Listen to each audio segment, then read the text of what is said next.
Hello guys, আসসালামু আলাইকুম। আশা করি আপনারা সবাই ভালো আছেন। তো গাইস, আমরা অনেকেই জানি যে আজকে 13ই রমজান, শুক্রবার জুম্মার দিন। তাই গাইস, আমরা বের হলাম যে আজকে আমরা বাইতুল মোকাররম যাব।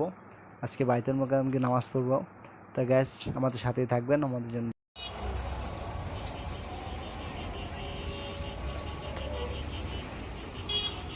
في هذا الشهر العظيم شهر رمضان المبارك شهر الخيرات والبركات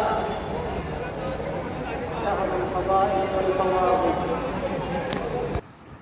তাই গাইস, মূলত এটা হচ্ছে উজুখানা, খুবই সুন্দর, খুবই পরিষ্কার পরিচ্ছন্নতা। তো এখানে আর কি মানে উজু করে এখানেই নামাজ পড়া যায়, খুবই সুন্দর জায়গা। তো এখানে আমরা মূলত আসলাম উজু করতে, খুবই সুন্দর জায়গা গাইস। তো ফাইনালি আমরা বাইতুল মোকাররম চলে আসছি, নামাজ পড়লাম, খুবই ভালো লাগতেছে।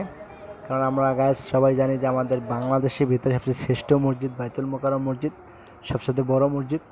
তাই এখানে মূলত মানে লেট করে আসলে জায়গা পাওয়াটা খুবই টাফ ব্যাপার, কারণ এখানে লাখে লাখে মুসল্লি হয়।